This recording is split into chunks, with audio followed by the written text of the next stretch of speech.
At Starbound, we tell stories the human way, not with artificial voices or AI garbage. What's HFY without humanity? Subscribe to keep it that way. I'm Daniel Pierce, and I'm going to be your narrator. Now, let's begin. Sergeant Damon Hawks Riley had a deep, almost spiritual reverence for authority that had bled for its stripes. The trouble, as he saw it, was that earned authority was rarer than a sober belter on payday. He'd seen plenty of polished helmets, booming voices, and titles that took half a breath to recite. He had seen men who commanded fleets and men who commanded respect.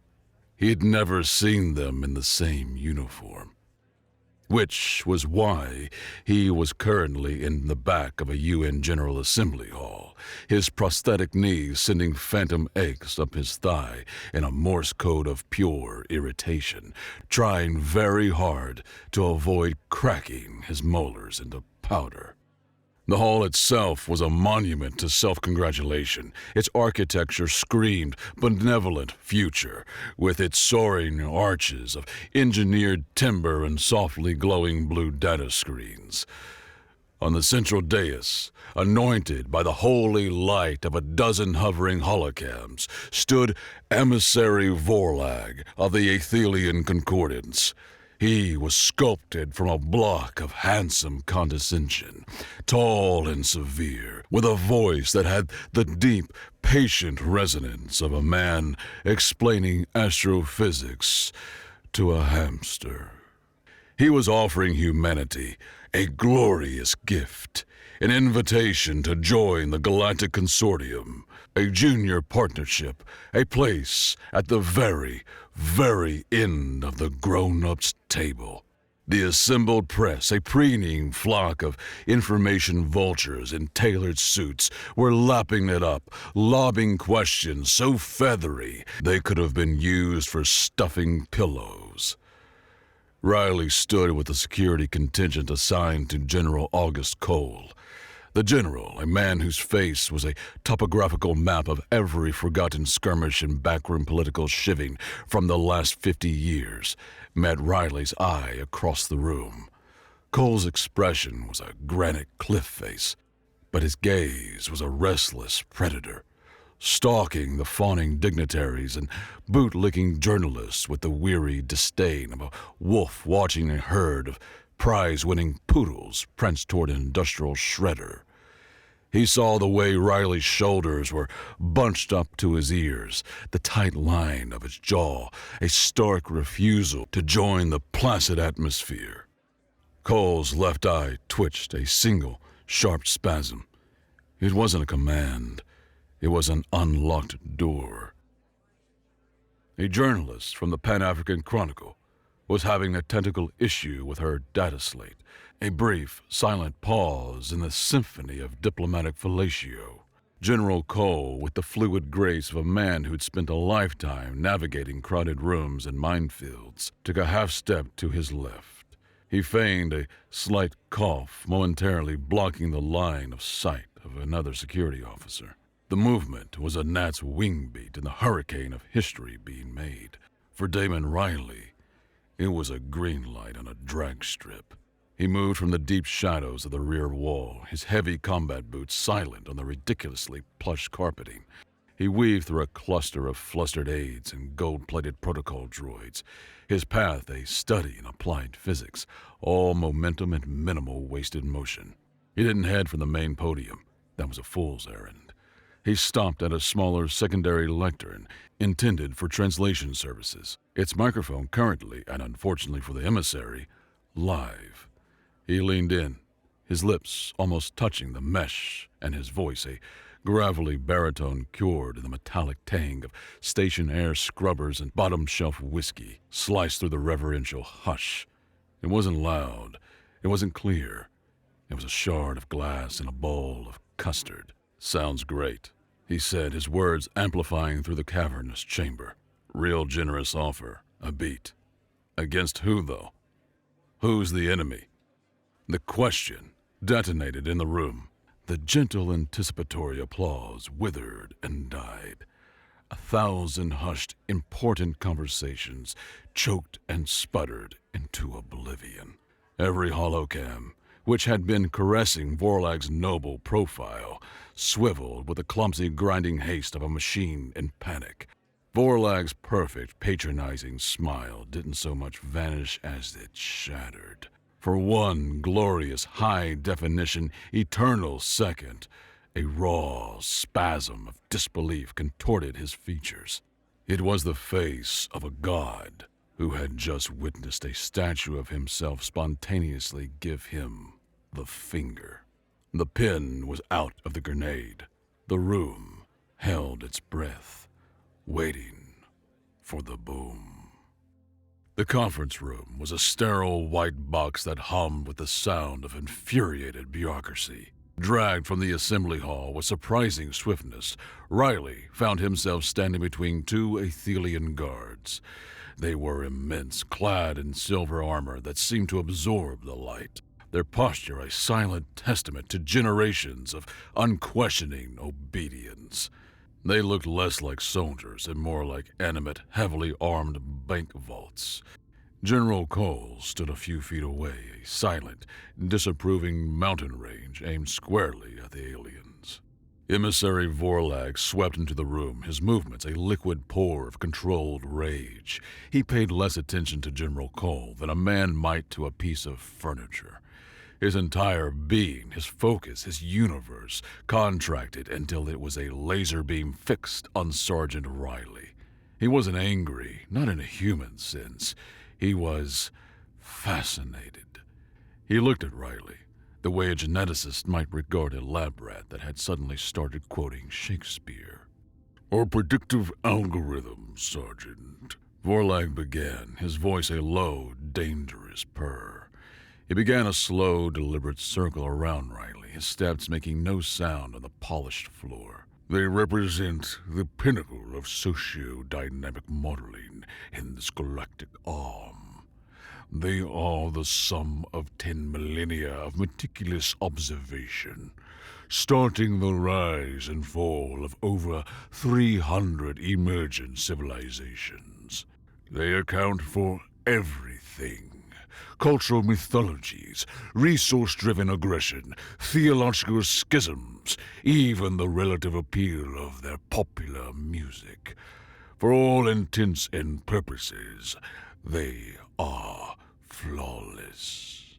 He came to a halt directly in front of Riley, so close that Damon could detect the faint, sterile scent of the air in Vorlag's suit, utterly devoid of life or personality. "My models forecasted that your species, upon receiving a magnanimous offer of patronage from a demonstrably superior power, would achieve a compliance index of 94.3% within a single standard rotation of your star. A surgical strike against your primary military and communication hubs carries a 98.7% probability of inducing total systemic paralysis, followed by unconditional surrender. There are no options, Sergeant. They are foregone conclusions. Written in the language of the universe. Mathematics." Vorlag canted his head, his dark eyes like polished stones, utterly devoid of warmth or empathy. "But you are not in the data. An enlisted soldier, acting without authorization, in blatant defiance of every established regulation, to ask a question designed to undermine the very foundation of the narrative. You are a rounding error, a statistical ghost." He leaned in, his voice a conspiratorial hiss that scraped against Riley's nerves. "Before I authorize the final expunging of this anomaly, I find I am compelled to study it." The condescension was a physical weight, a pressure on the air in the room. Vorlag didn't see a man. He saw a bug in the code, a curious little piece of corrupted data that was interesting only in the moments before he hit delete. Maybe your calculator's broken. Riley grunted, his gaze unwavering.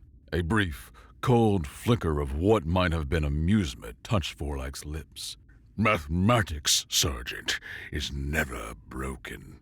Only the variables it describes. He straightened, his moment of detached curiosity apparently over.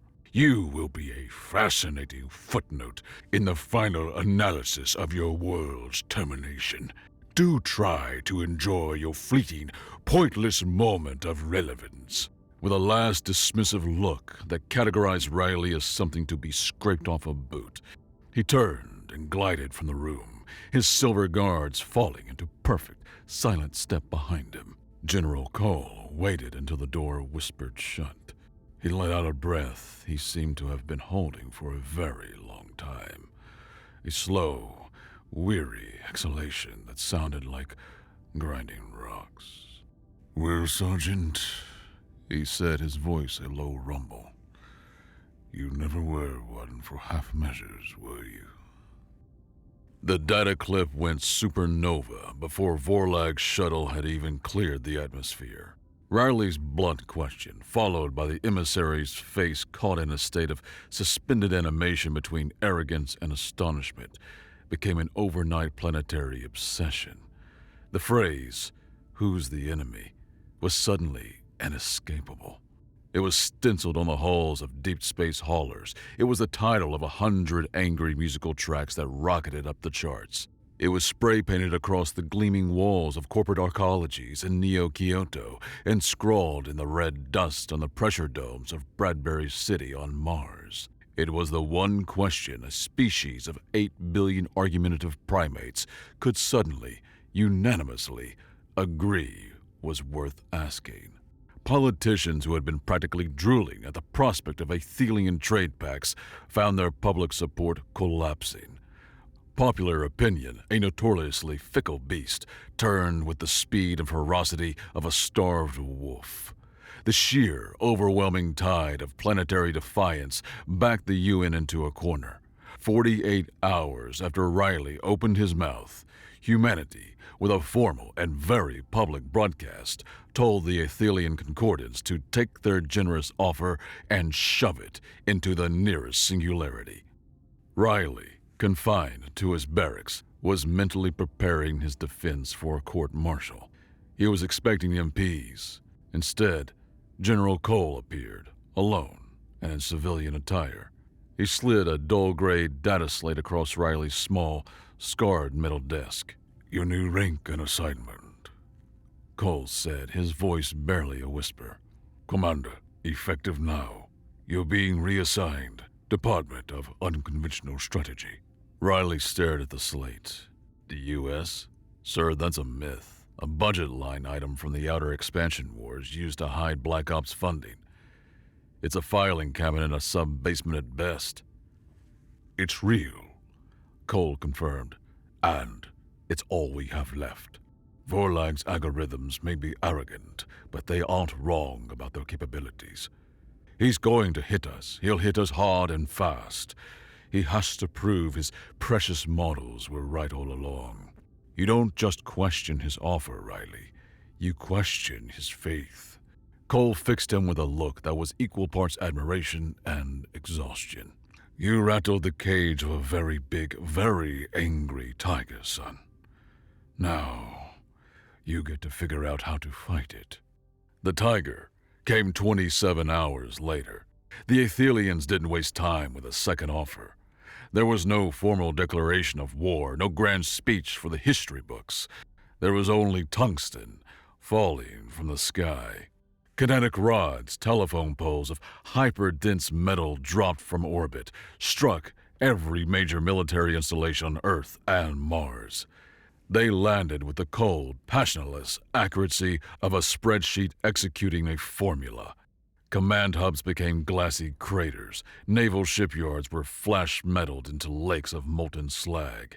The great space elevators were snipped like threads, their massive cables whipping through the upper atmosphere in continent-spanning arcs of destruction.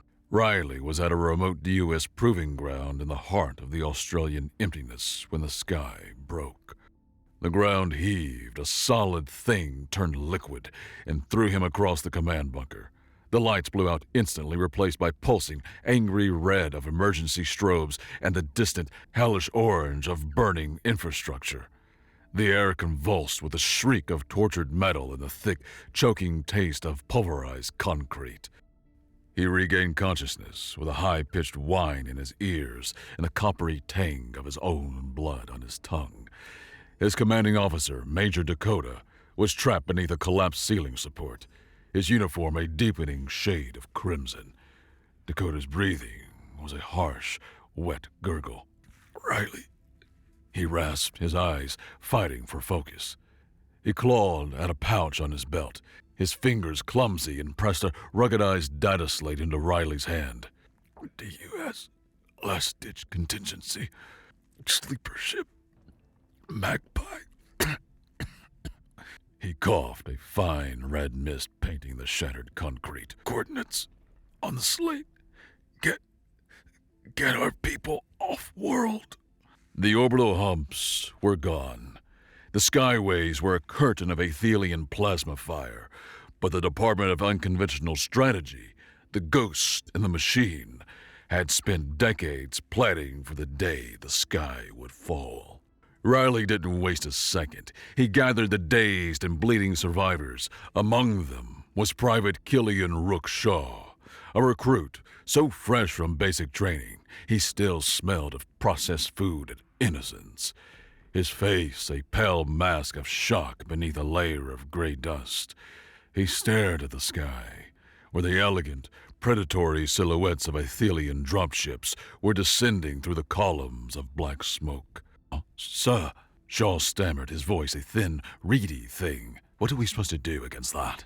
Riley looked from the descending ships to the terrified kid, to the burning graveyard of their base.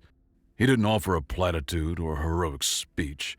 He holstered his useless energy pistol and drew his sidearm, a heavy, chemically propelled slug thrower, an absolute dinosaur by galactic standards. He racked the slide.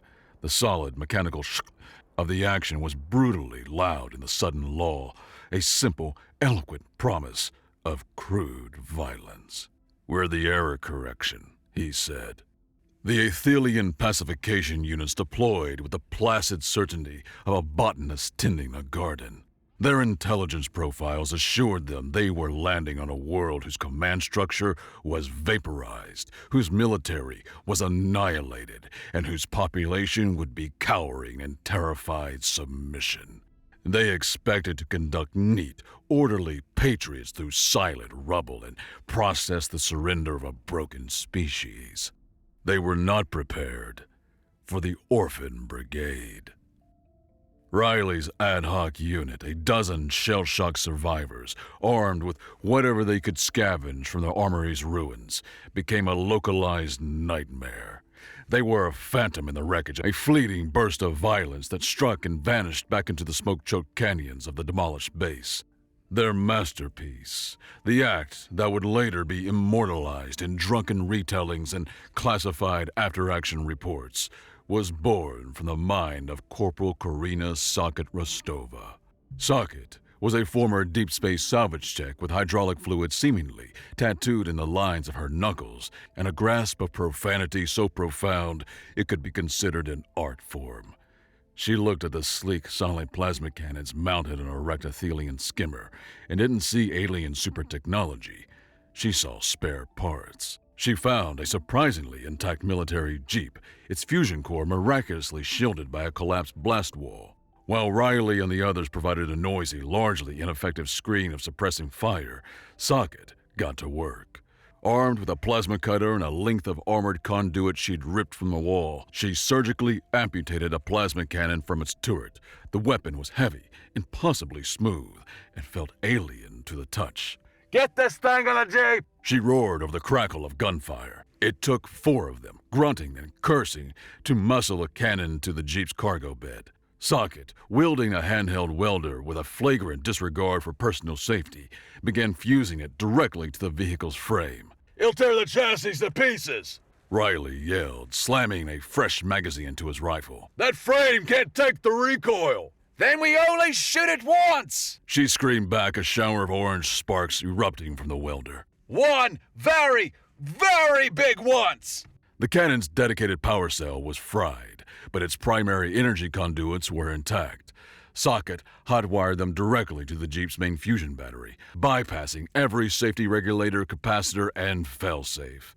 The battery began to whine, a rising, high-pitched scream of protest, as it was subjected to a power draw it was never meant to handle. For a cooling system, she had Rook rip a fire hose from a nearby emergency station and aim the gushing, high-pressure stream of water directly onto the cannon's glowing power couplings. Rook, on the trigger! Riley commanded. Shaw scrambled into the back of the Jeep, his hands trembling as he gripped the jury-rigged firing stud. The improvised cooling system, the furiously spraying fire hose, hissed and spat, enveloping him in a dense cloud of steam that stank of ozone and hot metal. A platoon of Aethelian soldiers, advancing in a perfect, flowing formation, rounded the corner of a skeletal hangar. They saw the roaring, sparking, steaming abomination and paused for a critical half-second, their tactical combat AIs struggling to reconcile the sheer, unadulterated absurdity of the sight with any known threat parameter. Light 'em up, Rook! Riley bellowed. Shaw screwed his eyes shut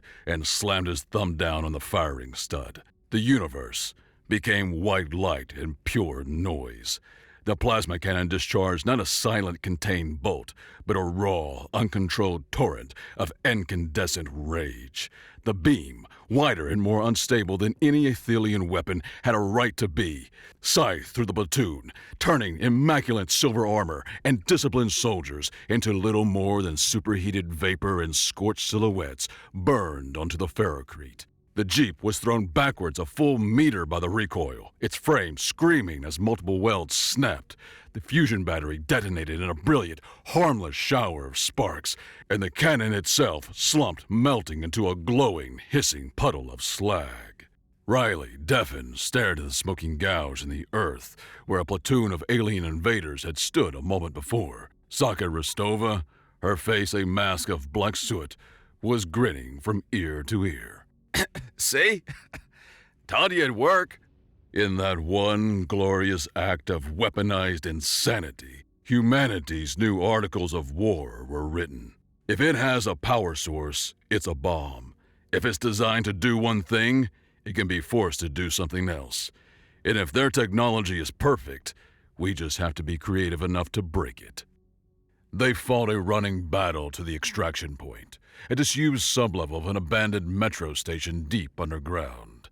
The Magpie was no warship. It was a long-haul sleeper shuttle, a repurposed cargo freighter designed to mimic the sensor profile of a drifting chunk of space debris. It was ugly, smelled of stale coffee and desperation, and was the most beautiful thing Riley had ever seen. They launched into a sky swarming with enemy ships, their transponders shrieking a stream of junk code that identified them as a detached segment of comm satellite destroyed in the initial bombardment.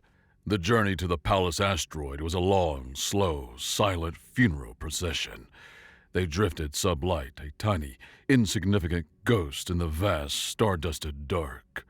For weeks, they monitored the broadcasts from the inner system. They watched Mars capitulate, its great domes breached and its population brought to heel.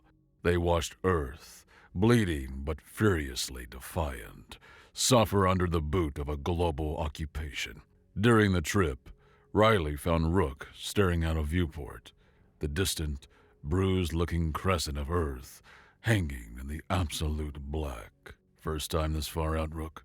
Riley asked, his voice quiet. Shaw didn't turn. "Yes, Commander. It's so empty." "It's always empty," Riley said, standing beside him. "This life is all back there. Our job is to make some noise so they don't forget it." He clapped a hand on Shaw's shoulder. "Get some rack time. I know it's a long way to Pallas." When they finally arrived, docking inside a camouflage hangar carved into the asteroid's core, they didn't find a polished military base. They found the frantic, clanging, chaotic heart of the Department of Unconventional Strategy. The interior of Pallas had been hollowed out over decades, a vast spherical cavern humming not with quiet efficiency of a naval base, but with the deafening roar of a system-wide junkyard being forged into an arsenal. Massive asteroid mining rigs were being armored with welded slabs of raw nickel iron. Deep space haulers were having their magnetic cargo accelerators recalibrated into mass drivers. It was a greasy, desperate, magnificent mess. At the very center of this maelstrom, Riley found Dr. Elaine Vina. She looked as though she'd been awake since the Big Bang, a scarecrow of a woman held together by caffeine, sheer intellectual horsepower, and pure spite. Her lab coat was splattered with coffee, grease, and something that looked disturbingly like dried blood. She was furiously sketching complex equations onto a grimy bulkhead with a piece of chalk. She was General Cole's estranged daughter, a genius who had chosen the beautiful chaos of theoretical physics over the rigid order of the military. Commander Riley! Vina greeted him without turning around, her voice a rapid-fire burst of enthusiasm. I read the preliminary report from the Outback engagement. The Jeep-mounted plasma cannon? Inspired! Utterly barbaric from an engineering standpoint, a complete travesty of elegant design, but magnificent in its sheer blood-minded utility. She spun around, gesturing wildly at the cavern. For 50 years, the Aethelians have been watching us. Their deep space probes have been logging our every move. They classified this entire facility as pre-FTL species, large-scale asteroid mining, inefficient, unprofitable, threat index negligible. They filed us under industrial waste. Vina let out a high, cackling laugh that echoed off the cavern walls. Well, the garbage is fighting back. I've spent the last decade running theoretical war games against their ghost signals, Commander. It's a delightful change of pace to finally have some of the actual hardware to break. She led him past a row of deranged, barely stable prototypes, a torpedo with a salvaged Aethelian grav plate strapped to its nose. Gravity mine, Vina explained. It doesn't explode in a conventional sense. It generates a localized transient gravity well of approximately 500 Gs, so turns anything within 100 meters into a very thin, very dense sheet of scrap. Then she showed him her pride and joy, a colossal, rust-streaked ice hauler christened the Bricoleur. Your new flagship, Vina said, slapping its pitted hull. But her real weapon is inside. She pointed to the cavernous cargo bay, which was lined with a massive magnetic accelerator. Standard issue cargo launcher, used to shoot ice asteroids to the Martian refineries. I've made some modifications. We fill the bay with a few thousand tons of scrap metal, ball bearings, engine blocks, rocks, whatever's heavy. It's a shotgun, a very, very big shotgun. Riley stared at the monstrous ship. What's the effective range? On a good day? 5 kilometers, Vina said, her eyes gleaming with manic energy. And the recoil will probably crack the ship's spinal support, blow half the power conduits, and vent the bridge. We only get one shot. She locked eyes with him, her frenetic energy coalescing into a single sharp point. Make it count. Commander Riley's first mission with the Terran Defense Force's newly christened junkyard fleet was a classic ambush. His flotilla of repurposed miners, haulers, and tugboats was a motley, ugly, and slow collection of ships. They lurked within the dense, sensor-confusing metallic asteroids of the main belt, their heat signatures dampened, appearing for all the worlds like just any cluster of worthless rock. Their prey was an Aethelian supply convoy, a neat string of immaculate warships moving with the serene self-assurance of gods through what their charts listed as empty space. The bridge of the Bricoleur was a masterpiece of organized chaos. Unshielded conduits snaked across the ceiling, salvaged monitors displayed flickering, often contradictory data, and a coffee machine bolted directly to a structural support gurgled away in cheerful defiance of the tension. They're entering the kill box, Commander, the sensor tech reported, his voice tight. All ships. Riley's voice was a calm, steady line drawn through the crackling static. On my mark. Fire anything you've got that won't blow up the launch rail. The Aethelians were completely blindsided. Gravity mines bloomed in their path, and the lead escort frigate simply imploded, crushed into a hyper-dense sphere of wreckage. Mass drivers, originally designed to launch mining probes, spat tungsten slugs that didn't bother trying to penetrate Aethelian particle shields. They simply bludgeoned their way through with sheer dumb kinetic force. The human ships were outgunned, outmaneuvered, and outclassed in every conceivable metric. But they fought with the savage, unpredictable fury of a cornered badger.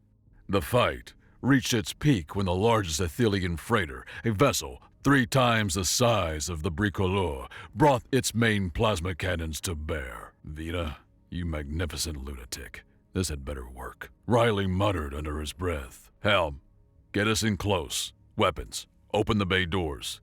Prepare the special delivery. The Bricoleur groaned and lumbered forward, its makeshift armor boiling away in great steaming patches under the plasma fire. The cavernous cargo bay doors shrieked open, revealing the payload. 5,000 tons of planetary-grade scrap metal. Fire, Riley said. The magnetic accelerator discharged with a sound like the fabric of reality tearing. The entire ship bucked violently, emergency klaxons screaming as multiple systems overloaded. A dense cloud of metal, shredded hull plating, busted mining equipment, entire asteroid fragments erupted from the Bricoleur at a significant fraction of the speed of light. It was a man-made meteor storm, moving past enough to violate several laws of polite physics. It was a fistful of gravel thrown at relativistic speed.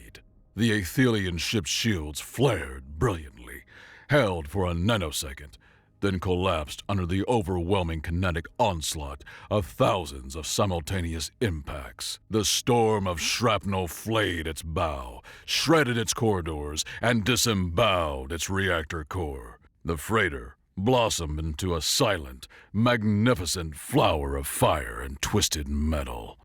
The victory was ugly, brutal, and total. In the quiet hum of the battle's aftermath, Riley was alone in his cramped cabin. He stared at a flickering monitor, the casualty list scrolling upwards. The faint sounds of raucous celebration from the mess hall felt a universe away. He closed his eyes, but the names burned themselves onto the back of his eyelids. Each one a face, a voice, a person he had ordered into the dark. He opened them again, his gaze catching on Private Shaw's designation. Wounded in action. Stable. A sharp, selfish spike of relief shot through him, immediately drowned by a fresh wave of guilt for all the others. He focused on one name, Rostova K. He traced the letters on the screen with a calloused finger. The triumph of the victory turning to cold ash in his mouth. This was part of the command they never mentioned in the recruitment vids. The grim, silent accounting. Emissary Vorlag, now commanding the Aethelian punitive fleet from the opulent bridge of his flagship dreadnought, the Dialect Conclusion, was no longer fascinated. He was enraged. The loss of an entire supply convoy to a flotilla of what his reports described as weaponized garbage scows was more than a strategic setback. It was a profound ideological humiliation. His perfect algorithms were failing, and his superiors in the Concordance were beginning to ask questions laced with political venom. He had to reassert control, to force this chaotic, unpredictable human variable back into a neat, predictable equation. He established an impenetrable blockade around Mars. No ships in, no ships out. The colony, already chafing under the occupation, would be starved into submission. The move was cold, cruel, and exquisitely logical. It was designed to accomplish 2 things: shatter the morale of the human resistance and force Riley's junkyard fleet out of the shadows for a decisive, final engagement. On the bridge of the Bricoleur, docked back at Palace for frantic, desperate repairs. Riley stared at the tactical display. Mars was a single red icon, tightly bound in a web of golden Aethelian fleet markers. "We can't break that blockade head-on," his second-in-command stated, his voice flat with grim certainty. "They'll chew us up and spit out rivets before we get within firing range." "We don't have to fight the fleet," Riley said, his eyes locked on the largest icon in the web, Vorlag's dreadnought. "We just have to decapitate the snake." He laid out his plan. It was reckless, audacious, and had a survival probability that would be rounded down to 0. They would use a captured Aethelian scout ship, its transponder code still valid, and cram it full of his best Marines, the surviving members of the Orphan Brigade. A classic Trojan horse maneuver. "That's a one-way ticket, Commander," someone muttered from the back of the bridge. "They're all one-way tickets." Riley shot back without turning. "The only choice you get is the destination." The boarding action was 5 minutes of condensed zero-G chaos. The small scout ship, already venting atmosphere and shedding hull plates from accidental micrometeoroid impacts, made its final, desperate run. Just as the dreadnought's point defense grid acquired a firing solution, a single, heavily armored boarding torpedo launched from its belly. The scout ship was vaporized a microsecond later, its destruction providing the perfect cover for their torpedo's final approach. The torpedo struck the dreadnought's flank like a thunderclap, its blade of armor boiling away as it punched through layers of hull. The Orphan Brigade blew the inner hatch and swarmed into the sterile, immaculate corridors of the Aethelian warship. It was an environment completely antithetical to their method of warfare. The Aethelians moved in perfect, synchronized formations, laying down fields of plasma fire. They were soldiers from a textbook. Riley's team fought like a pack of rabid wolverines. They hit a sealed blast door. Socket Rostova, now leading the breacher team, didn't waste time with explosives. She ripped open a nearby wall panel, tore out a handful of glowing conduits, and with a shower of sparks and a string of creative curses, hotwired the door's magnetic locking mechanism, forcing it to slide open. "Polite knock," she grunted, hefting her shotgun. Private Shaw, his initial terror now forged into a core of unnerving calm, laid down methodical, disciplined covering fire with a captured plasma repeater, its strange, elegant design feeling less alien in his hands with every trigger pull. The Aethelians anticipated an assault along a single, predictable axis. Their rigid tactical doctrine was wholly unprepared for what came next. Riley used a shaped charge to blow a hole in the floor, and half his squad dropped to the deck below, attacking the Aethelian formation from their flank and rear simultaneously. The perfect, disciplined lines wavered and broke, their combat AIs struggling to process the multi-vector three-dimensional assault. An Aethelian soldier, trained in the elegant art of ranged combat, swung his plasma rifle like a crude club. The weapon, a masterpiece of delicate focusing crystals, shattered against a bulkhead. Riley, by contrast, slammed the solid-state stock of his shotgun into an enemy's helmet, chambered another shell, and kept fighting. Human technology was built to be abused. Aethelian technology was built to be admired. They fought their way to the bridge in a whirlwind of brutal, intimate violence. They stormed the bridge to find Vorlag, his carefully constructed composure finally shattered, screaming orders at his tactical officers. He saw Riley, saw the grime and blood smearing on his face, and his expression curdled into one of pure, undiluted loathing. Before Riley's team could secure him, Vorlag and his personal guard vanished through a concealed emergency exit. "He's getting away!" "Let him," Riley said, his eyes raking across the bridge controls. "We didn't come for him. We came for his ride." He patched a comms link to Palace. "Vina, you seeing this?" "It's magnificent." Vina's voice crackled over the link, giddy and breathless. "Their energy cycling has a tertiary harmonic I can't explain without postulating a magsil cascade valve near the primary coolant feed. Socket, find the main engineering conduit and look for the most needlessly complicated, over-designed junction box you can find. That's our goal. Guided by Venus' static, high-speed instructions, Socket tore into an aft control panel. Got it. Looks like a plumber's fever dream. Easy day. They had control. For 90 glorious, chaotic seconds, the dialect conclusion was a human warship. They used its own formidable main cadence to gun a sister ship that was moving to intercept, throwing the Aethelian fleet command into disarray.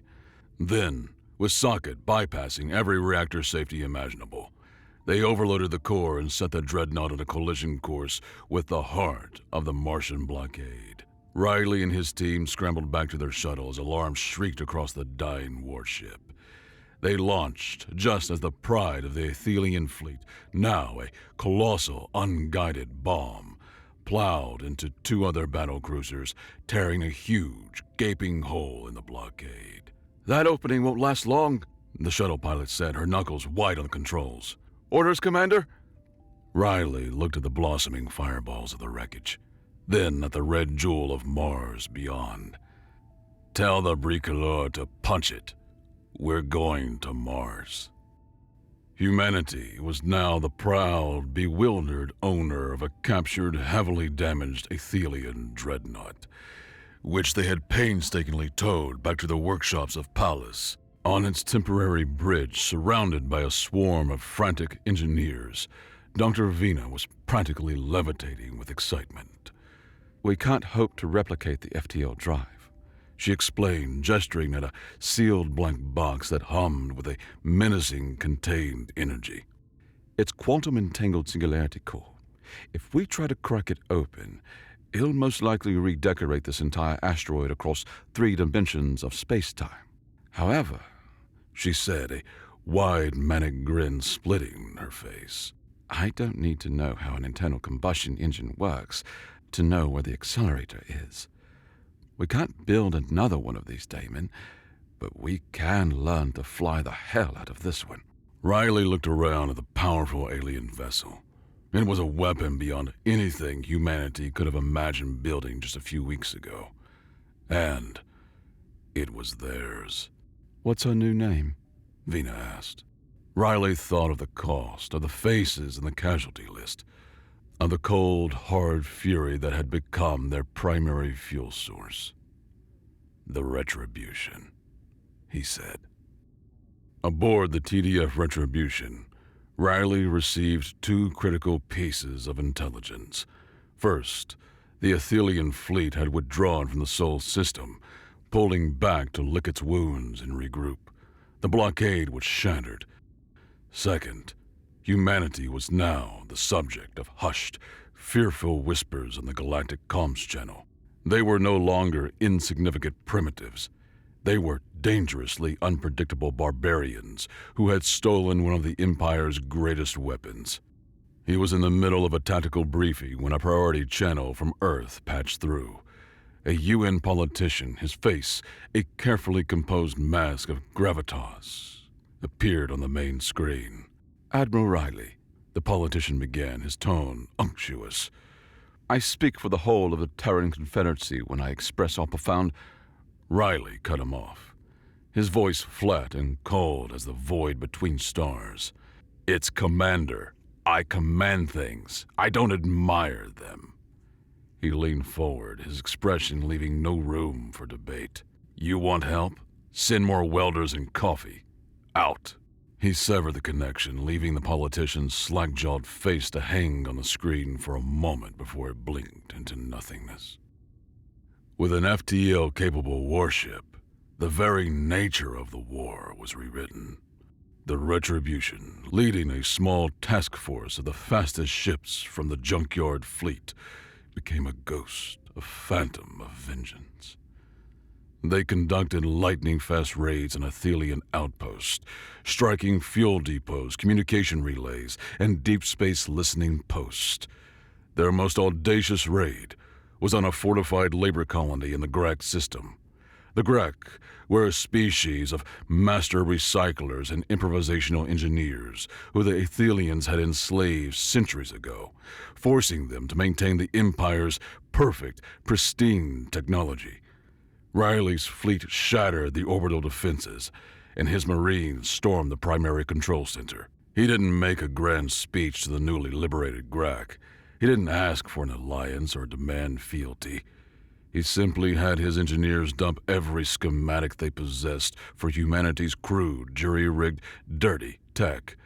The mass drivers, the kinetic slugs, the overclocked power systems into the Grek's central archives. His only message, broadcast system-wide, was 3 words. Your chains are off.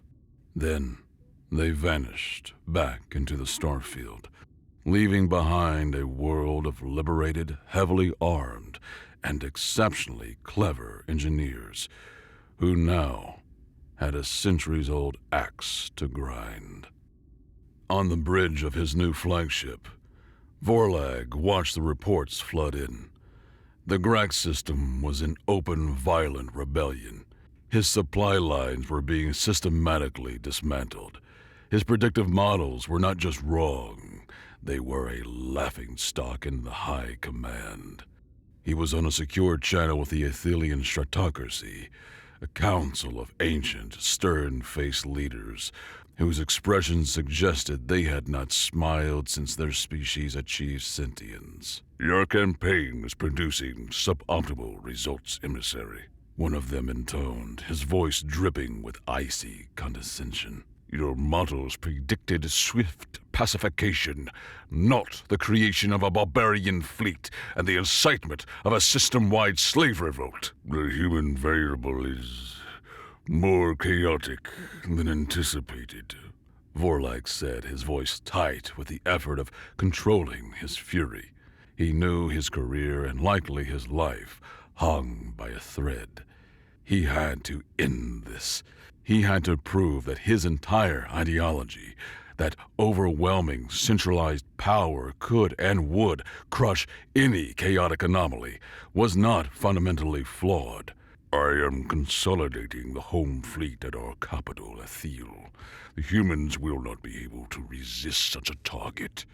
A show of overwhelming centralized force will shatter their morale and this insurgency.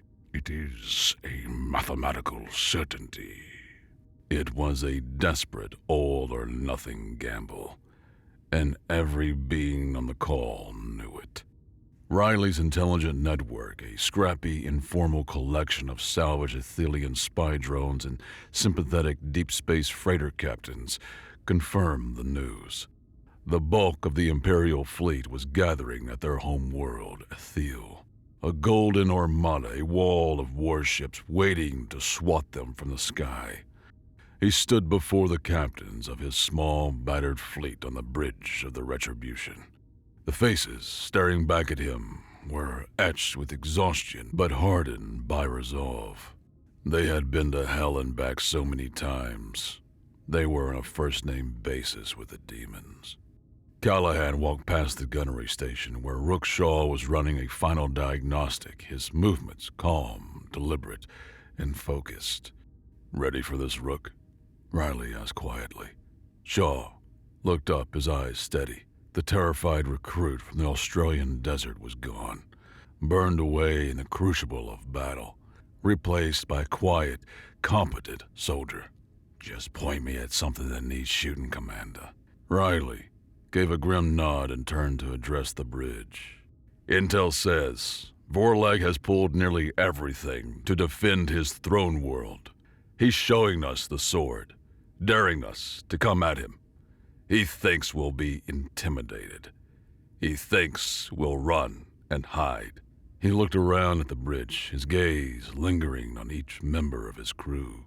The memory of Suck and Rostova, lost in the chaotic boarding of the dialectic conclusion, was a sharp, persistent ache, a debt that had yet to be paid in full. "They started this war when they kicked in our front door," Riley said, his voice a low growl. They thought they'd be safe behind bars. He pointed to the tactical display, to the single, glowing golden star of the Aethel system. We're going to their house, and we're going to finish it.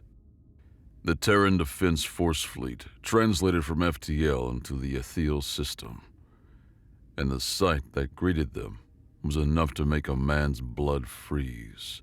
A fleet of hundreds of golden warships, the Imperial Home Fleet, hung in the blackness like a swarm of metallic hornets protecting their nest. The shining world of Aethel. At the center of it all was a colossal orbital structure, the command and control citadel, the central nervous system of the entire Aethelian military. The battle that erupted was apocalyptic.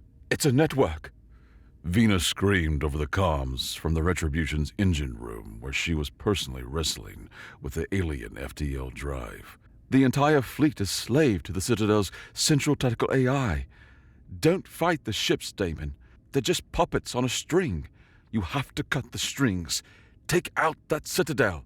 The Retribution surged forward, its powerful shields flaring as they absorbed a terrifying volume of fire. The smaller human ships darted and weaved around it, spitting kinetic slugs, drawing fire and dying in silent, brilliant flashes of light. It was a desperate, suicidal charge into the teeth of the enemy fleet. They were taking horrendous losses, their small force being ground down with every passing second. Commander! The sensor officer yelled, his voice cracking with disbelief. New contacts! Multiple FTL signatures blooming at the system's edge. They're repurposed Valerian maintenance frigates and weapon foundry tenders. Sir, it's the Grak! A fleet of ugly, brutal, ridiculously modified ships slammed into the fray. They were armed with bizarre hybrid weapons, Aethelian energy conduits, powering human-designed mass drivers. A simple, looped message broadcast on all channels in a heavily accented, guttural version of English. Debt paid. Now for interest. The Grak fleet, leveraging their intimate centuries-old knowledge of Aethelian ship design and maintenance protocols, didn't engage the warships head-on. They executed a campaign of surgical sabotage, targeting shield generators, disabling engine blocks, and creating cascading malfunctions within the perfect, rigid formations of the Imperial fleet. They were the grit in the gears of the immaculate war machine, and their chaos created the opening the humans desperately needed. Riley led the ground assault on the Citadel himself. They blasted their way through the hangars and fought through pristine corridors filled with the elite Imperial Guard.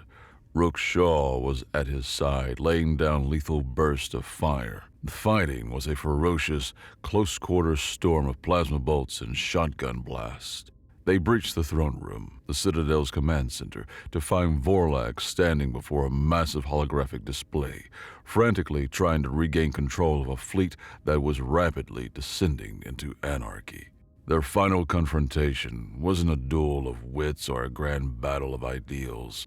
It was a short, brutal, ugly brawl amidst the smoking, sparking consoles. Riley's armor was scorched, his rifle empty. Vorlag fought with a ceremonial energy blade, violent and sharp.